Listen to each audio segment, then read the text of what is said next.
काँग्रेस ही लढाई लढणार, ही लढाई चालू ठेवणार आहोत जोपर्यंत बॅलेट, आम्हाला बॅलेट पाहिजे. जसं ताईमाई अख्खा विचार करा पथकाने हाताळ मारा शिक्का, आम्हाला तो शिक्का परत पाहिजे.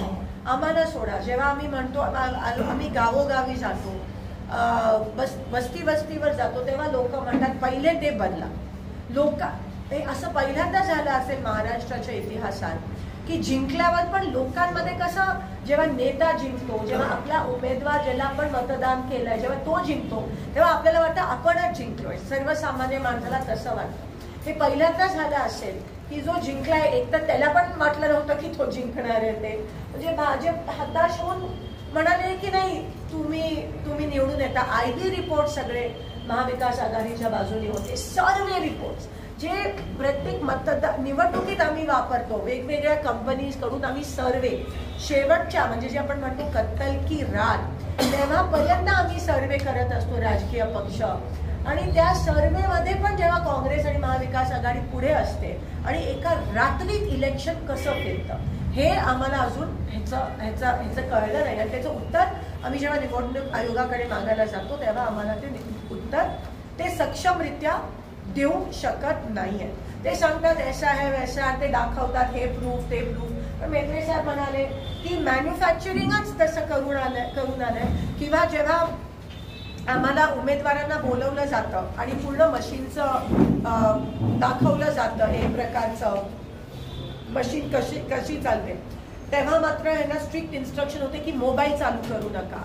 तर असं आता जेव्हा आम्ही बघतो तेव्हा छोट्या छोट्या गोष्टी ज्याच्यावर त्यांनी बंधन आणलेलं त्यावेळेस, जेवढी पारदर्शकता शासनाकडून प्रशासनाकडून लोकसभेत होती तेवढी विधानसभेत दिसली नाही. लोकसभेत कदाचित त्यांना वाटलं नव्हतं, लोकसभेच्या नंतर त्यांना कळलं म्हणून आता त्यांनी ते ईव्हीएम मशीन्स हॅक केले, ते सतर्क झाले. हरियाणा असेल, हरियाणामध्ये पण एवढे सगळे सर्वे, सगळे आयबी रिपोर्ट्स आपल्या बाजूने होते आणि भाजपला त्या ठिकाणी विजय प्राप्त झाला. पहिल्यांदा त्यांना विजय प्राप्त झाला ते खुश होते, पण सर्वसामान्य लोक हे एकदम हताश झालेली की निवडणूक म्हणजे मतदान करून उपयोग तरी काय झाला.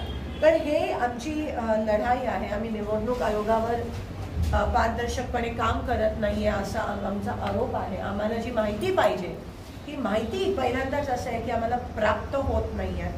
राजीव कुमारजी हे एका भाजपच्या नेता कार्यकर्त्यासारखे वागत आहेत. त्यांनी निष्पक्ष पारदर्शक निवडणुका घ्याव्यात व त्यांच्यावरील विश्वासार्हता कायम राहावी असे काम करावे असे अपेक्षित आहे, पण ते आपल्याला होताना दिसत नाही आहे. आणि म्हणून आमची ही लढाई चालू राहील. त्याच्यामध्ये तुम्ही पण प्रत्येकाच्या अधिकाराचा विषय, ही कोणत्या एका पक्षाची लढाई नाही आहे, ही भारतात राहणाऱ्या सर्वसामान्य नागरिकाची ही लढाई आहे. उद्या गणतंत्र दिवस आहे आणि आजची संध्याकाळ, आज राष्ट्रीय मतदार दिन आहे.